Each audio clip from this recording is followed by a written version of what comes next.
ที่ได้ใจหมายธรรมะสู่ใจนี้วจีพระผายยามสายเนิ่นนายยิงใจใหญ่น้อยเพื่อสันติภาพนาประชาเป่งป้อยสืบเหตุสารหอยเอาไว้ขึ้น104.50ยกมานั่นไส้วัดฝ่ายหินได้มีมาพระครูปรัตน์นี้กิตติพงษ์หนาพระอาจารย์แก่นนาขอจะเล่าอ้างวัดสันขยอมวิหารอุโบสถเรืองรองสว่างศรัทธานนำต่างสืบใจเจิญฮับฟังนาจักจะเล่าไว้ผู้ฟังเหนือใต้นำมาฟังธรรมะนี้ตุปีอุจา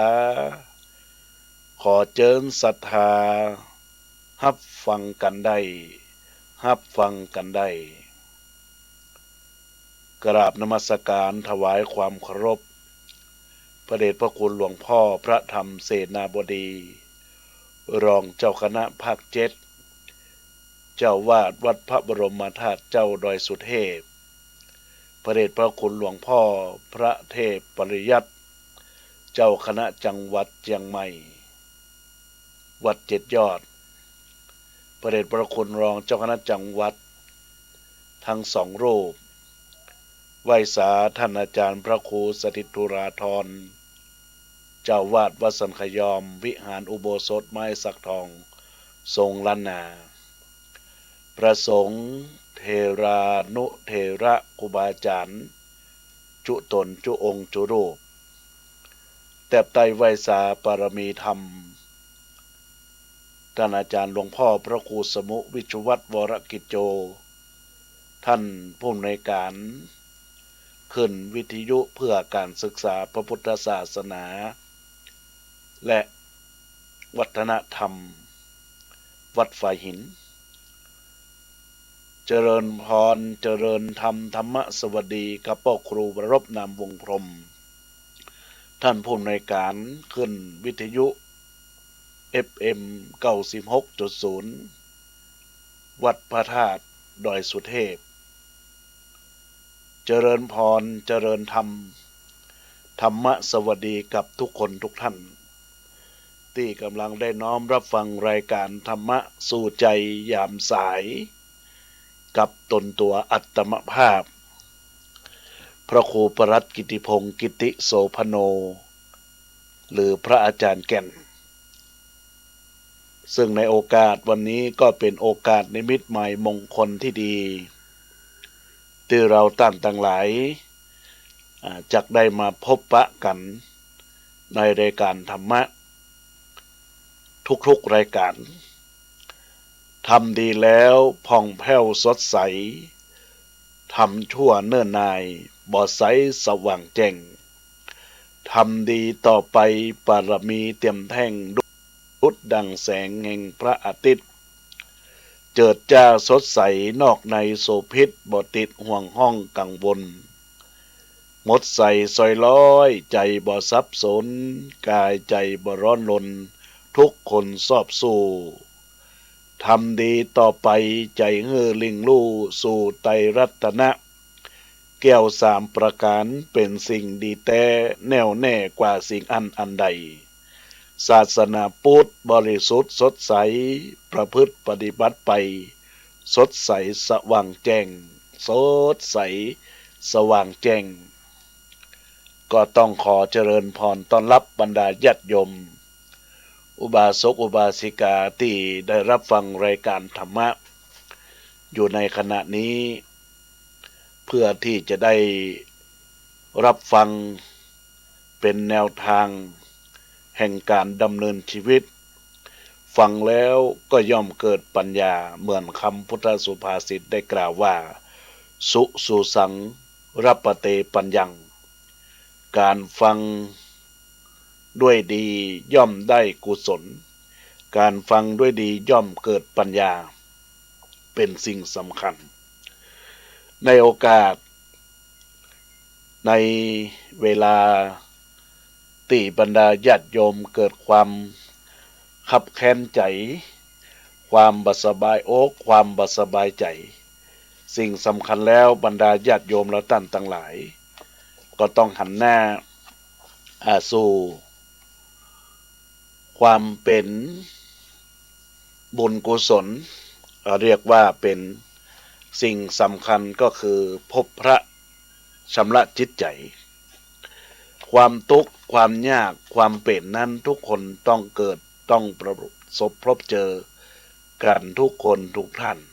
กันทุกคนทุกท่านอาตมาภาพจะได้หยิบยกอาตมาหนึ่งเป็นเรื่องของชีวิตเกี่ยวกับเรื่องมันยากในชีวิตของคนเฮานี้มีหลายต่อหลายอย่างที่มักจะเกินความพอดีไปเสมอและสิ่งที่เกินพอดีนั่นแหละญาติโยมทั้งหลายทำให้เฮาเป็นทุกข์มีความเดือดร้อนส่วนเกินเหล่านี้ทำให้สังคมเต็มไปด้วยการแข่งแย่งชิงดีชิงเด่นแล้วก็ยิ่งการที่มีการแข่งแย่งชิงดีกันก็เพราะว่าต่างคนต่างไขว่คว้าดึงเข้ามาไว้ในครอบครองของตัวเองท่านทั้งหลายลองสังเกตดูว่าสิ่งที่มันเกินความพอดีอย่างกรณีว่าตาท่านเปรียบเสมือนงูจะดูก็เสียทุกซอกทุกมุมชอบซอกแทรกเข้าไปทั้งในที่แคบที่กว้างที่มืดที่อับที่รับที่โล่งก็จ้องจะดูหูก็เหมือนจระเข้ที่ชอบวังน้ำเย็นสนิทแอวไปฟังเสียงเพราะๆตามห้องอาหารหรูๆดูนักร้องคนนั้นดูนักร้องคนนี้ฟังเพลงคนนี้จากที่นั้นไปที่นี้คืนเอาแต่นั่งเคลิบเคลิ้มไปใบหน้าแดงก่ำด้วยดีกรีอารมณ์ฟุ้งซ่านด้วยไฟราคะญาติโยมทั้งหลายอันนี้ก็เรียกว่าหูนะญาติโยมเขาเรียกว่าหูแล้วก็อีกอย่างหนึ่งญาติโยมสาธุชนพุทธบริษัททั้งหลายทุกท่านทุกคน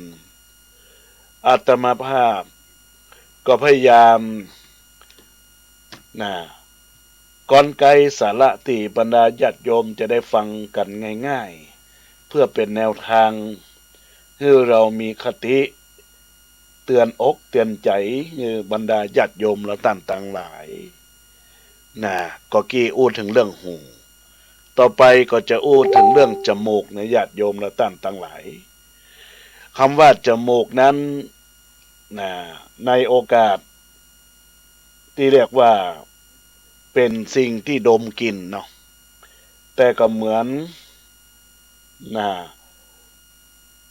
มันจะดูเป็นอาการที่ว่าเหมือนกับนกที่ชอบโผพินบินไปในอากาศเที่ยวดมดอมกลิ่นใหม่กลิ่นในหอมกลิ่นในงามกลิ่นในหอมกลิ่นในมีความสดชื่นก็หาว่ากลิ่นที่บ้านนั้นมันมีความซ้ำซากจำเจบ่เกิดสุนทรีในอารมณ์ประการต่อไปญาติโยมและท่านทั้งหลายลิ้นเหมือนกับสุนัขเลี้ยงที่ชอบเข้าไปอยู่ใต้ถุนโรงครัวคอยรับรสเศษอาหารต่างๆแล้วก็ชอบลิ้มรสชิมรสอาหารแปลกๆอาหารที่บ้านบ่นว่าเบื่อก็จึงออกไป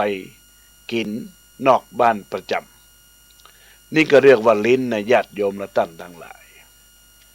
ประการต่อไปกายก็เหมือนสุนัขจิ้งจอกที่ชอบมกตัวอยู่ข้างกองไฟชอบกระเซะกายนุ่มนิ่มของเพศตรงข้ามหาความอบอุ่นอ้างว่าที่บ้านให้ความอบอุ่นบ่พอหิวย่นไร้คุณภาพแก่ง่ายแต่ตายยากแ แก่ง่ายแต่ตายยากญาติโยมทั้งหลายประการต่อไปใจคนเราก็เหมือนลิงที่ชอบกระโดดโลดเต้นไปตามกิ่งไม้ไม่ยอมอยู่นิ่งตลอดวันหมกมุ่นดิ้นรนอยู่ในกามคุณเป็นคนหลายใจดังที่ตั้นกล่าวว่าใจคนบางครั้งเป็นมารบางการเป็นคนบางหนเป็นพระบางขณะเป็นเทวดาบางเวลาเป็นพรหมบางอารมณ์เป็นมนุษย์ต่ำสุดเป็นเดรัจฉานสาทานดังนี้และใจเรื่องทั้ง6กล่าวที่อาตมาภาพได้กล่าวไปเมื่อตะกี้ญาติโยมทั้งหลายมันเป็นความลำบากยากใจสุดประมาณในการที่จะเอาใจสัตว์ทั้ง6ชนิดที่มันคอยกระชากลากถูชีวิตนี้สู่ครองแห่งความปรารถนาของมันใครก็ตามญาติโยมทั้งหลายที่ผูกมัดยังอวัยวะเหล่านี้ซึ่งเปรียบเหมือนกับสัตว์6ตัวตาก็ว่าสัตว์เหมือนกันก็คืองูหูก็เปรียบเหมือนจระเข้จมูกก็เปรียบเหมือนนกลิ้นก็เหมือนสุนัขเลี้ยงกายก็เหมือนสุนัขจิ้งจอกใจก็เหมือนลิงทั้ง6ประการเหล่านี้ก็เปรียบเป็น6สัตว์ไว้อยู่ด้วยการฝึกหัดดัดนิสัยของมันคืออยู่ในระเบียบวินัยได้นับว่าเป็นความสามารถของเขาผู้นั้นอย่างน่าชมแน่ละญาติโยมทั้งหลายบุคคลที่ปล่อยตัวปล่อยใจบ่สำรวมระวังตัวย่อมโตกไปเป็นทาสของตาหันก็เกิดตัณหาหูได้ยินก็เพลิดเพลินกลับไปเหมือนกับหูเหมือนกับจระเข้ตาหันตัณหาก็เหมือนกับงูที่คอยซุกซอกทุกแทรกทุกมุมในทุกที่ทุกทางในโอกาสที่ว่าจระเข้ก็เปรียบเหมือนกับอยู่ในวังน้ำเย็นสนิทอกสนิทใจแล้วก็จมูกก็เหมือนกับนกที่พลอยโผกผินดมกลิ่นกลิ่นนี้มีความหอมกลิ่นนี้บ่มีความหอมกลิ่นนี้สดชื่นกลิ่นนี้บ่สดชื่นนี่นะญาติโยมทั้งหลายก็มีเกี่ยวข้องเกี่ยวเนื่องกันลิ้นก็คือสิ่งที่เรียกว่าอยู่ในตัวของใต้ถุนของโรงครัวก็สุนัขที่เลี้ยงแล้วก็ประการสุดท้ายด้านของกายก็สุนัขจิ้งจอกมองเพศตรงข้ามเหมือนกับแก่ง่ายแต่ก็ตายยากคำว่าแก่ง่ายก็ตายยากกับคนที่บ่ได้รู้ว่าตัวเองอายุมากเพียงใดตามอายุไว้ตามอายุใครจะต้องทำอะไรอย่างยังเป็นคนแก่แต่งตัวเหมือนวัยรุ่นมันก็บ่เปิงญาติโยมทั้งหลายเป็นคนแก่แต่งตัวชุดขาวนี่มันก็เปิงไปอย่างหนึ่งเพราะว่ารู้ตัวเองญาติโยมทั้งหลายรู้จักความแก่แล้วก็ยิ่งรู้จักความแก่ของตัวเองก็รู้จักความตายได้ง่ายขึ้นได้ง่ายขึ้นแต่ถ้ารู้ว่ายังมีความสาวมีความสดไปที่ไหนนี่ก็เรียกว่าความแก่ง่ายก็ตายยากก็ตายยากประการต่อไปญาติโยมทั้งหลายใจก็เหมือนลิงใจก็เหมือนลิงนี่ถ้าเปรียบว่าอย่างบรรดาญาติโยมสาธุชนพุทธบริษัทต่างหลายลองเจริญจิตอยู่กับตัวเอง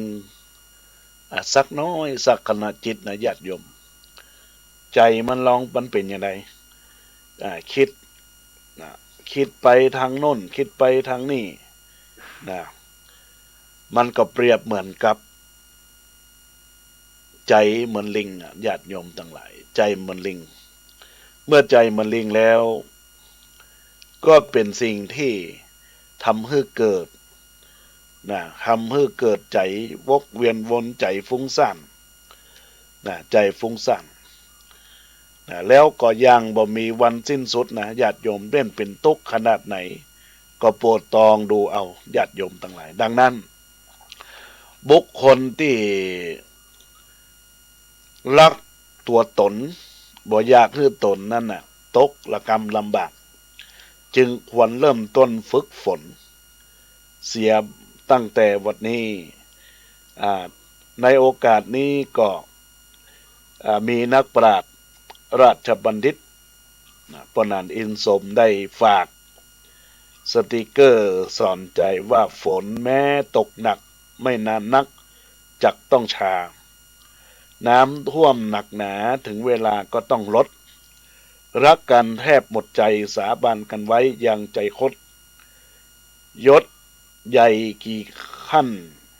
ยังมีวันถูกถอกถอนจงจำไว้แน่นอนทุกสิ่งทุกอย่างมันไม่มีความจีรังยั่งยืนอยู่ที่ตัวเราเท่านั้นน้ำทะเลกว้างใหญ่สุดไกลเหลือพอหาเรือข้ามไปได้ดอกหนาทะเลทุกข์คือกิเลสเหตุมายาหานาวาชนิดหานาวาชนิดได้ข้ามไปดีอาศัยธรรมพุทธองค์ทรงคุณค่าเป็นนาวาข้ามไปได้ถึงที่มันฝึกตนสำรวมไว้ในอินทรีย์ข้ามวารีผ่านพ้นทุกสุขก็มาญาติโยมทั้งหลายดังนั้นถ้าเราจะเปรียบในชีวิตที่กว้างใหญ่ก็เปรียบเหมือนน้ำในทะเลแต่พอว่าในเรือเนี่ยเมื่อเอาเรือลงในทะเลแล้วญาติโยมทั้งหลายก็บ่สามารถที่จะไปทุกที่ทุกทางของทะเลอันกว้างใหญ่ใดก็เหมือนกับจิตใจของคนเฮาญาติโยมมีความอยากมีอยากได้อยากเป็นเขาเรียกว่าตัณหาคำว่าตัณหาก็คือความเป็นกิเลสในจิตใจที่พระพุทธองค์ทรงได้ตรัสไว้อย่างชัดเจนว่าความที่เราจะลดละกิเลสตัณหาในจิตใจญาติโยมทั้งหลายเราจะต้องทำตัวตนอย่างใดถ้าสิ่งที่จะเห็นคุณค่าก็คือสำรวมกายสำรวมวาจาจิตใจอินทรีย์ทั้ง6ประการที่อาตมาภาพได้อูจาไปตะกี้บากีญาติโยมทั้งหลาย6อย่าง6ประการก็ในโอกาสนี้ก็จะต้องฝากให้ญาติโยมได้พิจารณาเป็นหลักแห่งการทางความจริงเพื่อจะให้เราท่านทั้งหลายได้เกิดเป็นกุศลเป็นบุญในฐานะที่เป็นมนุษย์เป็นปุถุชนเป็นคนที่สามารถฝึกหัดได้กับตัวเองฝึกหัดได้กับตัวเราท่านทั้งหลายการฝึกนั้นก็คือสำรวมกายวาจาจิตใจตั้งมั่นมุ่งมั่นคือเกิดความดีกับตัวเฮาเพราะฉะนั้นก็ขอฝากในโอกาสนี้ทุกคนทุกท่านที่ได้รับฟังรายการอยู่ในขณะนี้ญาติโยมและท่านทั้งหลายญาติโยมสาธุชนทั้งหลายตะกี้นั้นสิ่งที่พยายามให้ญาติโยมได้มองเห็นสิ่งสำคัญในโอกาสน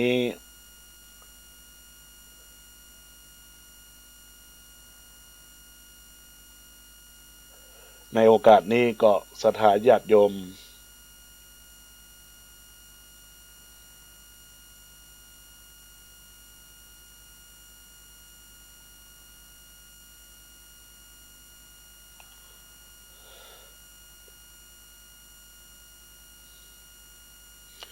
ศรัทธาญาติโยมและท่านทั้งหลาย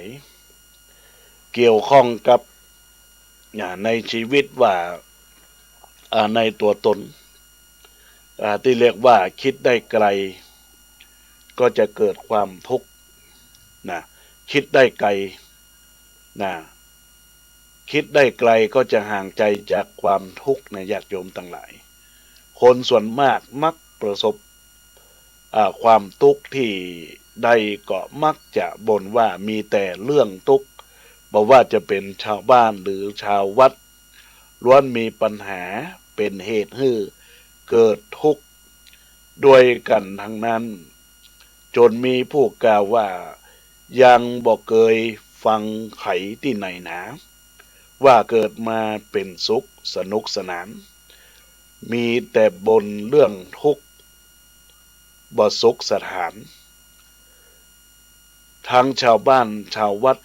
ฟัดกันไปญาติโยมทั้งหลายนี่เป็นคำกรที่อาตมาภาพแปลเป็นภาษาเมือง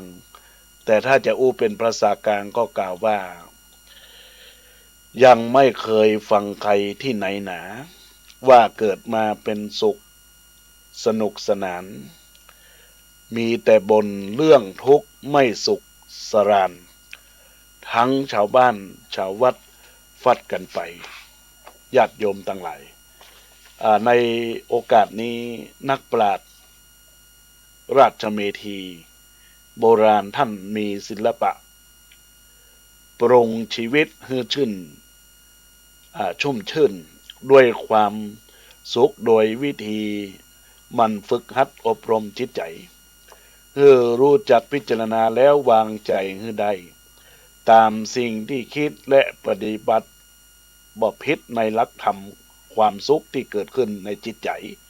อย่างอัศจรรย์วิธีคิดของคนโบราณเพื่อจะให้มีความสุขนั้นท่านสอนให้คิดเช่นนี้ความทุกข์เกิด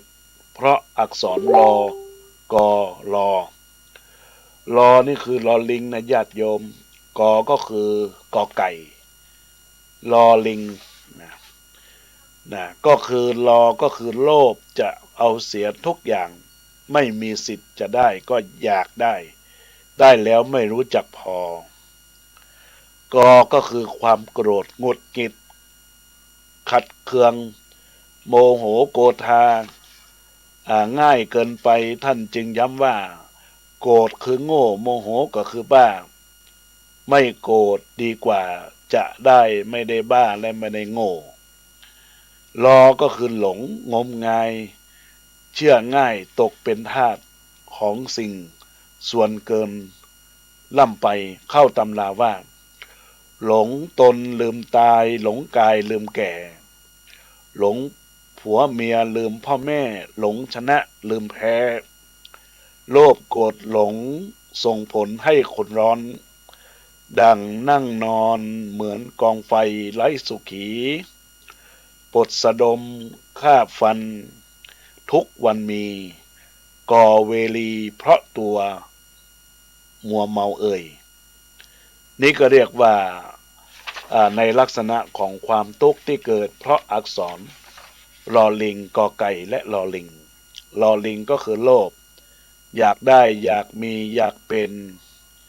เมื่อได้แล้วก็ไม่พอนะกอก็คือโกรธหงุดหงิดขัดเคืองไม่โหโกธานะแล้วก็ลอก็ลิงอีกตัวก็คือหลงงมงายเชื่อคนง่ายตกเป็นทาสของสิ่งส่วนเกินล่ำไปเข้ากับตำราที่เรียกว่าเนี่ยญาติโยมทั้งหลายถ้าหลงตนมันก็ลืมความตายไปเหียถ้าหลงกายก็ว่ายำแก่เตี้ยบักเขาวัดเขาว่าเตี้ยอีนะอันนี้ก็เป็นสิ่งสำคัญหลงผัวหลงเมียนั่นก็คือหมายว่าหลงผัวของตัวเองก็ลืมพ่อแม่ที่เคยเลี้ยงดูเรามาบุพการีหลงผัวก็ดีก็ลืมพ่อลืมแม่เช่นเดียวกันที่เลี้ยงเรามาเมียก็ดีผัวก็ดีถ้าเกิดก็อยู่ในครอบครัวกู้ตัวเมียกันมันไม่ได้เกิดถึงคนอื่นก็พระคุณของพ่อแม่มันก็บ่เกิดก็เรียกว่าลูกอกตัญญูก็ว่าได้ ลงชนะก็ลืมแพ้บางคนก็ว่าเราแข่งขันกีฬาชนะมาโดยตลอดวันหนึ่งเกิดผิดพลาดพลั้งก็ทำให้เกิดความพ่ายแพ้เนี่ยญาติโยมบางคนรับบ่ได้จะได้ญาติโยมทั้งหลายรับบ่ได้ก็เนื่องจากว่าตัวเคยชนะอยู่ตลอดเวลาแต่แล้วเมื่อถึงกาลเวลามันเกิดขึ้นก็ทำให้ลักษณะนี้มันเป็นสิ่งที่เรียกว่าแพ้ไม่ได้นะญาติโยมทั้งหลายประการต่อไปที่บรรดาญาติโยมลองพิจารณาดูอีกทีอีกครั้งคราวหนึ่งว่าในลักษณะของมนุษย์ปุถุชนคนเฮาและท่านทั้งหลายที่ได้ประสบพบเจอในชีวิตประจำวันเรื่องของความโลภก็ดีความโกรธก็ดีความหลงก็ดียิ่งเป็นความโกรธเนี่ยบางคนโกรธมากนี่ก็ย่อมทุกข์มากญาติโยมทั้งหลายมีความทุกข์มากจะใดก็เมื่อคนร่วมข้างร่วมแอนก็จะเกิดความก็เรียกว่าความกลัวโอ้บัดได้คนนี้อูแหงอูดุอูดันบ้านเฮาก็ฮ้องว่าอูสวกนะญาติโยมและท่านทั้งหลายอูสวกนะญาติโยมและท่านทั้งหลายก็เลยว่าสิ่งเหล่านี้ที่มันเกิดขึ้นก็พยายามข่มใจของเราเพื่อที่เราจะได้รู้จักมักคุ้นคนที่ได้อยู่ร่วมกันยังมีความสุขญาติโยมทั้งหลายถ้าเป็นคนโกรธเนี่ยก็เปรียบเหมือนคนบ้าอย่างที่วัตกี้นะญาติโยมทั้งหลายต่อไปอักษรต่อไปคืออักษรพอพานหอหีบชอช้างทำให้คนมีความสุขพอพานก็รู้จักพอเมื่อขยันหาจนสุดความสามารถแล้วได้เท่าไหร่ก็ได้ต่ออันปรับใจยอมรับสภาพความเป็นจริงสภาพความเป็นจริงความสุขก็จะเกิดขึ้นอย่าลืมว่าความไม่พอใจจนเป็นคนเข็นพอแล้วเป็นเศรษฐีมหาศาลจนทั้งนอกจนทั้งในไม่ได้การจงคิดอ่านแก้จนเป็นคนพอนี่เรียกว่าพอผ่านรู้จักพอหอหีบก็รู้จักคนเราต้องรู้จักรู้จักเสียสละแล้วก็แบ่งปันบอตนีที่เหนียวญาติโยมและท่านทั้งหลายบอตนีที่เหนียวรู้จักแบ่งปันบรรดาญาติโยมสาธุชนทั้งหลายลองคิดดูดีว่าในโอกาสที่เราท่านทั้งหลายได้รับฟังรายการธรรมะในเวลานี้ญาติโยมลองทั้งหลายลองคิดดีๆว่าในชีวิตประจำวันที่บรรดาญาติโยมได้อยู่ใน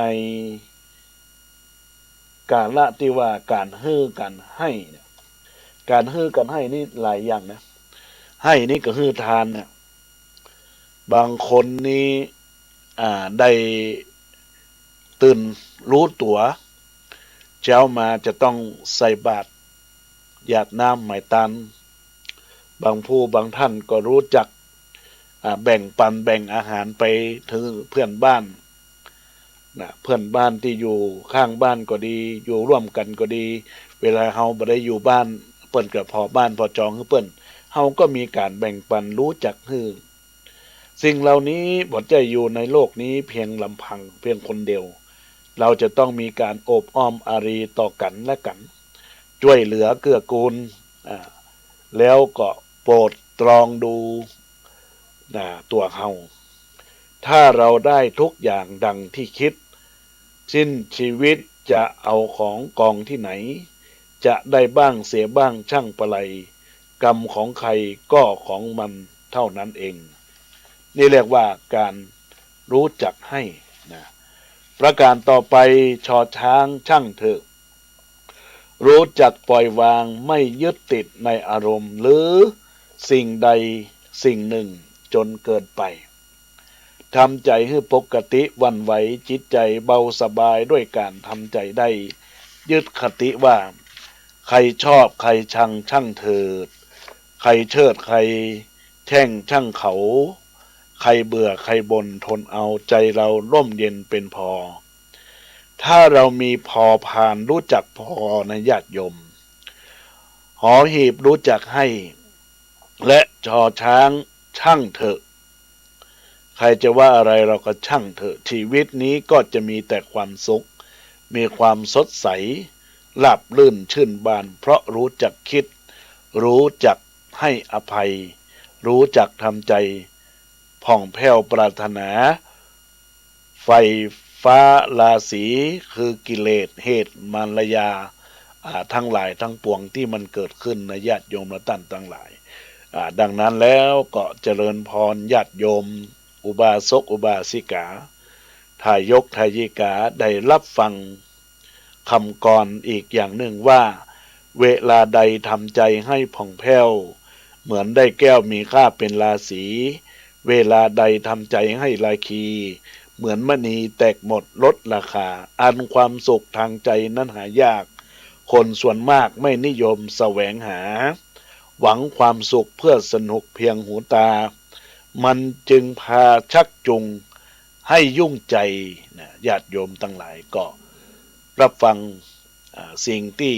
ดีงามงดงามธรรมะขององค์สมเด็จพระสัมมาสัมพุทธเจ้าเรื่องความลักษณะของอักษรที่ได้กล่าวไว้นะก็อักษรนั้นก็ถ้าสรุปเป็นคำเต็มก็ว่าอย่าโลภอย่าโมโหง่ายอย่าลุ่มหลงรู้จักให้พอรู้จักให้รู้จักคำว่าจังมันเตอะเดี๋ยวมันก็ผ่านไปชีวิตเรามันก็เป็นไปเพียงแค่ลักษณะของการผ่านมาแล้วก็ผ่านไปผ่านไปแล้วในสิ่งที่จะเกิดขึ้นการผ่านไปแล้วก็ผ่านให้มีความหมายความหมายนั้นก็คือการทำความดีอย่าปล่อยความหมายที่บดีผ่านไปโดยไร้เหตุผลโดยไร้การตึกตรองคร่ำครวญคิดโดยเฉพาะญาติโยมทั้งหลายสิ่งสำคัญที่พระพุทธเจ้าเปิ้นสอนเปิ้นสอนเรื่องสตินี่หนักที่สุดเนี่ยสติแล้วก็คือตื่นหูอยู่ตลอดเวลาสติตื่นหูอย่างใดญาติโยมตื่นตลอดเวลาว่าขณะนี้เราทำอะไรอยู่ขณะนี้ชีวิตเป็นอย่างไงอยู่แล้วก็ย้อนมองว่าเราได้ทำความดีอะไรพ่องเราได้ประพฤติปฏิบัติความดีสร้างสรรค์ความดีเหมือนกับว่าการการให้การอบอ้อมอารีสิ่งเหล่านี้มันเกิดขึ้นในอกในใจในญาติโยมอันนี้ก็ขอฝากบรรดาญาติโยมว่าเวลาเราดุด่าว่ากล่าวด่าทอกันและกันติฉินนินทาพูดใส่ร้ายป้ายสีสิ่งสำคัญในญาติโยมเป็นสิ่งที่เรียกว่าคือเจ้ากรรมนายเวรถ้าหากว่าเราบ่อยากที่จะมีเจ้ากรรมนายเวรนะก็มีคำว่าช่างเถอะตลอดช่างเถอะช่างเถอะช่างเถอะช่างเขาเถอะช่างมันเถอะสิ่งเหล่านี้มันก็จะได้บ่มีเวรบ่มีกรรมบ่มีการเบียดเบียนอาตมาภาพจะขอหยิบยกเรื่องปุถุชนคนหนึ่งซึ่งเป็นคนที่อยู่ในฟาร์มไก่น้อยนะญาติโยมเป็นการไปสัมภาษณ์ความเป็นจริงว่าเวลาปัจจุบันเขาเนี้ยที่เขานอนแทบที่เขานอนเกียกกลัวกับปฏิคูลตั้งหลายตั้งปวงที่เกิดขึ้นกับเนื้อหนังมังสังมีเกล็ดฝ่ายปปเล็บก่อนยาวก็เพราะเหตุอันหยังก็มีคนไปไต่ถามเขาว่าในสมัยเมื่อยังหนุ่มๆตอนนี้เขาก็อายุประมาณสักประมาณเก็บจะ60ละญาติโยมทั้งหลายนอนติดเตียงอยู่ที่บ้านเขาก็เข้าไปสัมภาษณ์เขาก็บอกว่าเขาเนี่ยอยู่ฟาร์มไก่หน้าที่ตอนเจ้าวันแรกทุกวันเนี่ยช่วงแรกของงานเนี่ยจะต้องนำไก่เนี่ย เอาไปเก็บไว้ในเล้าคือไก่น้อยญาติโยมไก่น้อยที่มันเกิดที่มันแตกจากฟองไข่แล้วก็นำไก่น้อยพวกนี้เอาไปเทเอาไปปะปนที่ตั้งหน้าฟาร์มเปิ้นจะเรียกครับฝูงไก่เรียกไว้ว่าฝูงไก่น้อยไก่กลางไก่ใหญ่นะญาติโยมทั้งหลายก็ชายคนนี้ก็นำไก่ตัวเนี้ยไปไว้แต่ในส่วนที่ว่าการที่จะยกไปย้ายไปเนี่ยต้องใช้พละกำลังว่าจะหามไปได้ไก่แต่ละตัวจะต้องเอาใส่ในตะกร้าเมื่อใส่ตะกร้าแล้วก็ทับถมกันไปความเบียดเสียดยัดเยียดระหว่างไก่น้อยนะก็เกิดความลำบากเกิดความทุกข์การกระทำแบบนั้นบ่ได้ตั้งใจก็ดีตั้งใจก็ดีนะญาติโยมก็เรียกว่าเป็นกรรมกับตัวเองเสร็จแล้วก็เอาไปถึงที่ก็เอาไก่เนี่ยเทลงไปบางตัวไก่บางตัวก็เกิดยัดเยียดประเสียดขาดออกซิเจนตายไปคำพันก็มีบางตัวก็อ้อแอนะเพราะว่ามันมีกำลังก็ตายไปก็มีนะญาติโยมทั้งหลายเสร็จแล้วเมื่อเขาทำแบบนี้เนี่ยเขาสะท้อนย้อนกลับมาตัวเองในวัยที่อายุ60กว่าแทนที่จะได้พักผ่อนปรากฏว่าพักผ่อนด้วยร่างกายโรคภัยไข้เจ็บมันเกิดขึ้นเหมือนกับได้ทำไก่เพราะว่าล่ะเนื้อหนังของเขาก็เปรียบเหมือนไก่ตัวจะแห้งมีเกล็ดแล้วก็เล็บก็มีมืองอเข้ามาแล้วก็เวลาจะกินอันยังก็มีความแพ้กินอันยังก็แพ้ต้องเก่าแล้วก็เลือดออกเนี่ยเขาก็เลยพิจารณาว่าเขาเนี่ยทำกับบาปกรรมกับไก่ไว้ก็กรรมนั้นก็เลยมาตอบสนองทำเมื่อตัวเองได้เป็นแบบนี้เนี่ยญาติโยมทั้งหลายลองคิดดีๆว่าในลักษณะของคติเตือนใจที่ได้กล่าวกับบรรดาญาติโยมสาธุชนพุทธบริษัททั้งหลายทุกท่านทุกคนในโอกาสที่รับฟังรายการอยู่ในครั้นี้ก็พิจารณาถึงหลักแห่งการสร้างกุศลคุณงามความดีเพื่อที่จะได้ไปในหลักของความเป็นบุญกุศลที่เกิดขึ้นกับตนตัวของเราท่านทั้งหลายในโอกาสบัดนี้นะญาติโยมท่านทั้งหลายซึ่งในวาระโอกาส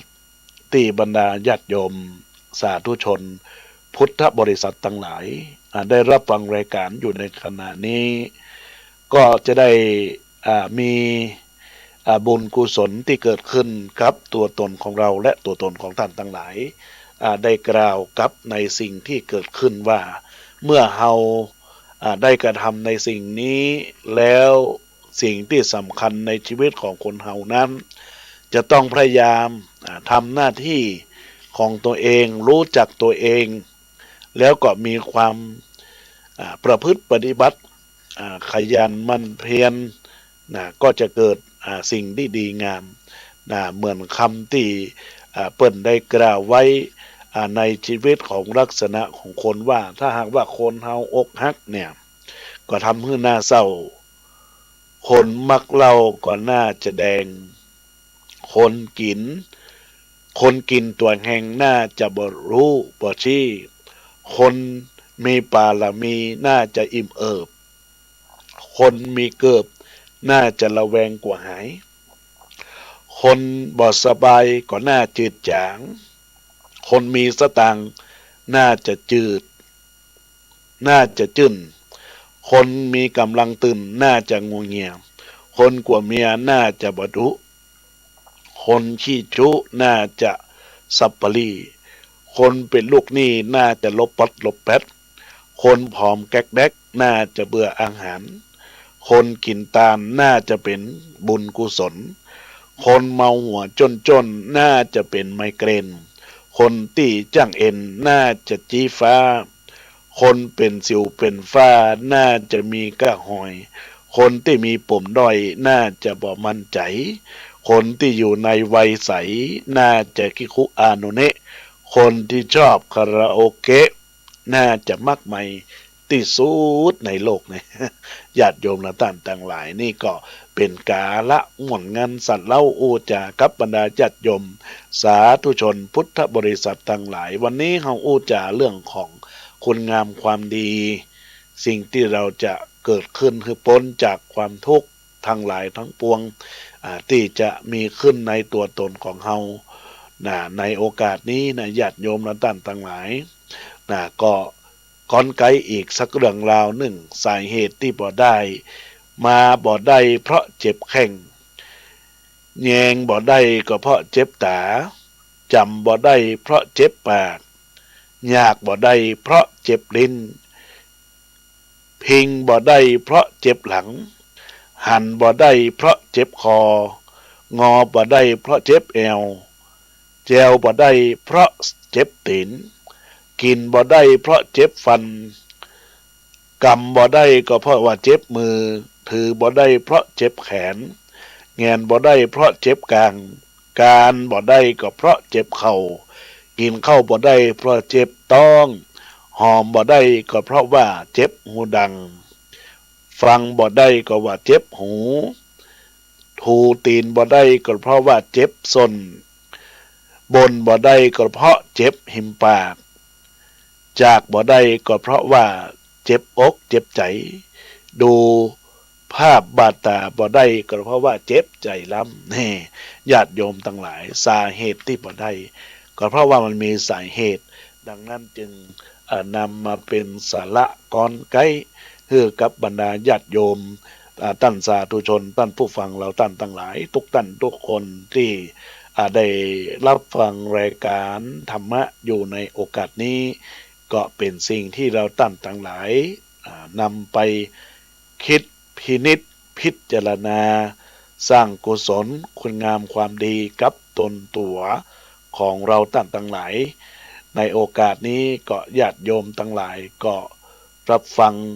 ธรรมะที่ได้ก้อนไกเป็นสิ่งที่ดีงามแล้ว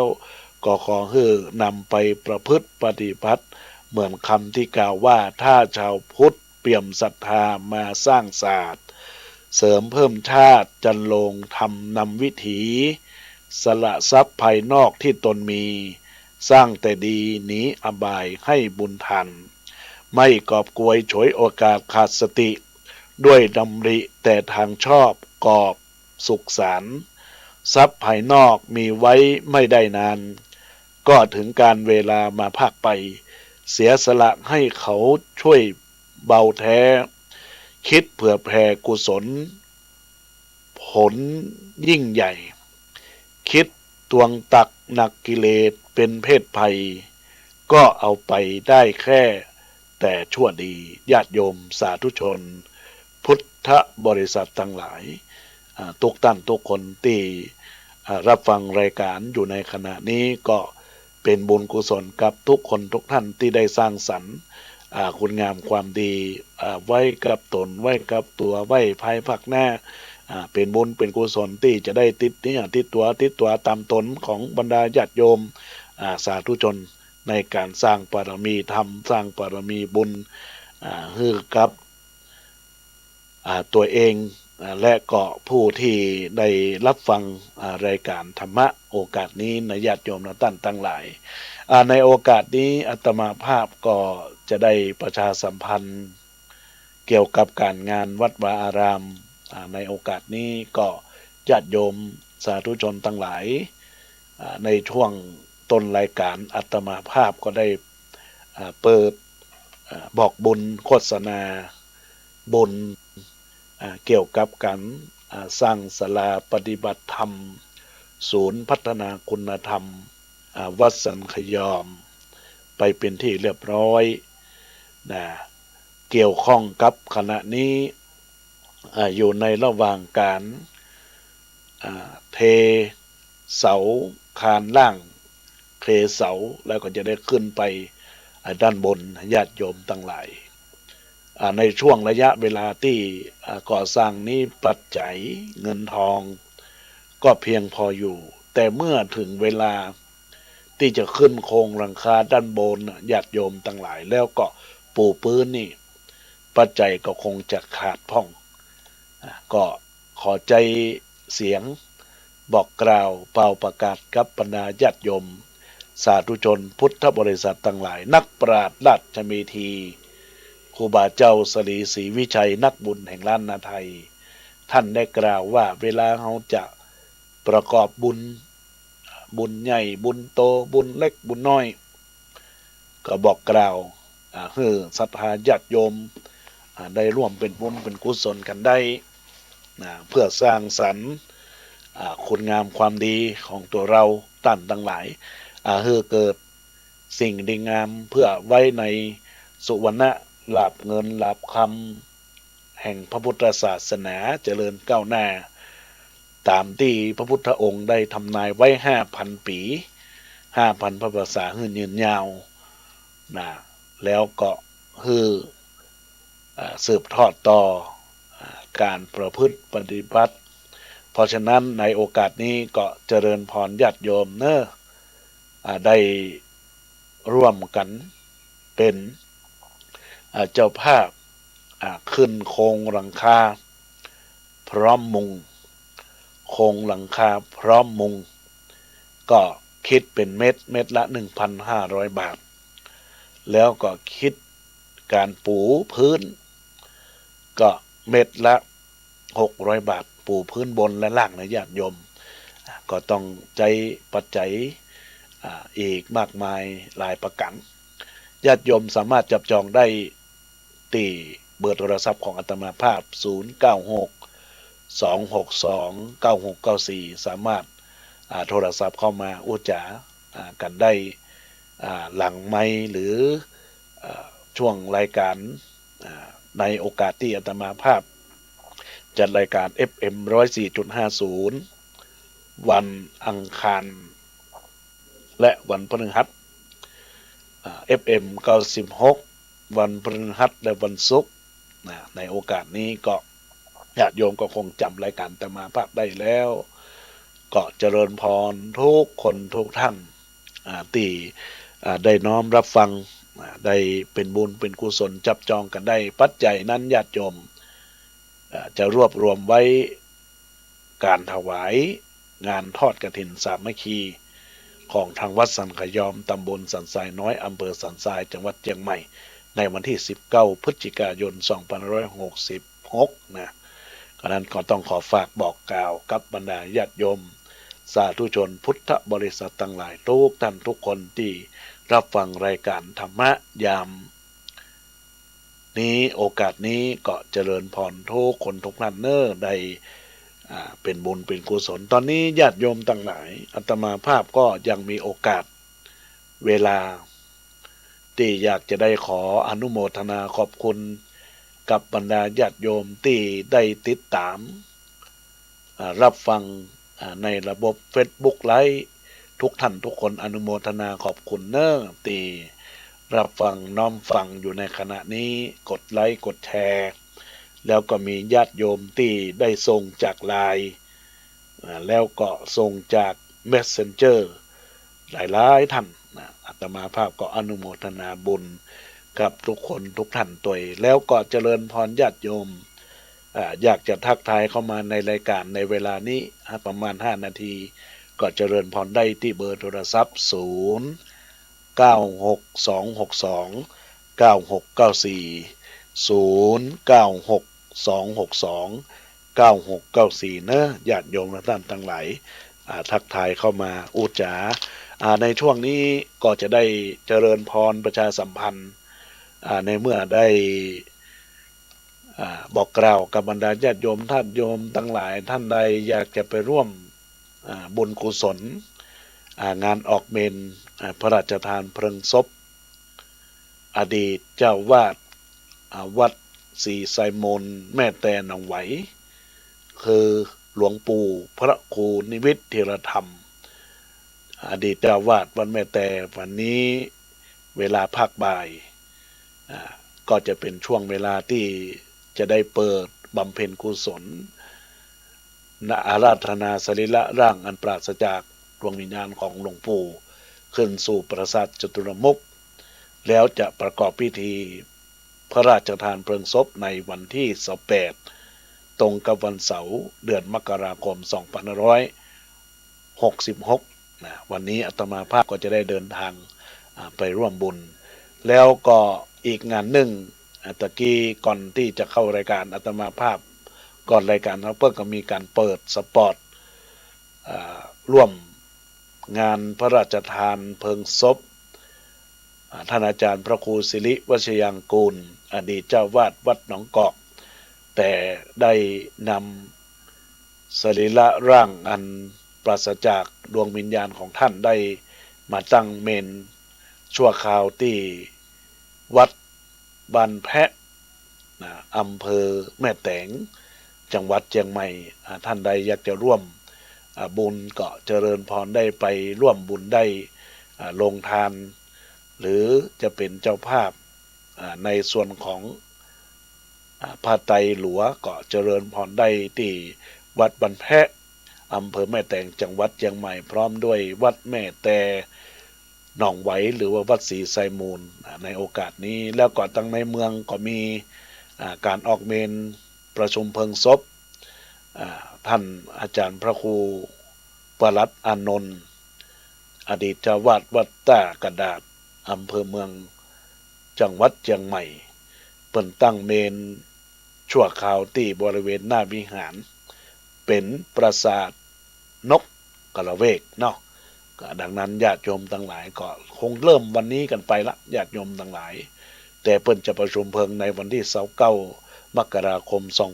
2566ดังนั้นแล้วก็เจริญพรร่วมบุญร่วมกุศลได้ตามที่อาตมาภาพได้เจริญพรบอกกล่าวงานบุญก็นักงานบุญก็หลายเนาะงานปล่อยหลวงงานใดก็ตามที่เป็นงานบุญก็เสริมสร้างบารมีร่วมบุญร่วมกุศลกันได้นะญาติโยมทั้งหลายตอนนี้เหลืออีก2นาทีญาติโยมจะโทรศัพท์เข้ามาก็เจริญพรเนอร์0962629694จะทักทายหลังไมค์ก็เจริญพรได้เนอะญาติโยมจดอะไรหมายเอาชื่อไว้เบอร์โทรไว้ก่อนเพื่อเป็นการทักทายรู้จักมักคุ้นสร้างสมบารมีบุญสร้างสมบุญกุศลตอนนี้มีสายเข้ามาเนอะเจริญพรเจริญพรแม่แสงล่าเนอะอนุโมทนาเนอะเจ้ายินดียินดีจ้ายินดีตัวเนอะสาธุสาธุจ้าขออนุโมทนาขอบคุณกับแม่แสงล่าถงรักจากบ้านหนองหลวงอำเภอสันทรายจังหวัดเชียงใหม่ได้ทักทายเข้ามาในสายรายการโทรทางไลน์อนุโมทนาขอบคุณเนอะตอนนี้จะได้อนุโมทนาบุญกุศลได้ที่บรรดาญาติโยมได้น้อมรับฟังรายการก็ขอทุกท่านได้มีอายุวันนะสุขะประธนสารสมบัติคุณสารสมบัติทุกท่านทุกคนได้เทินขอเจริญพร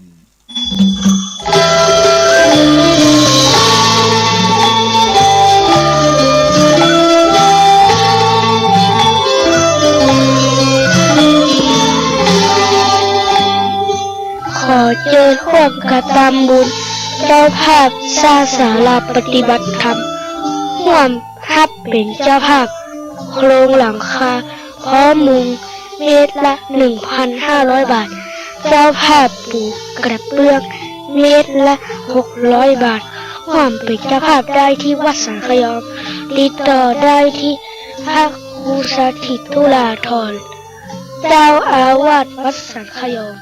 เบอร์โทร0806849835พระอาจารย์แก่นเบอร์โทร09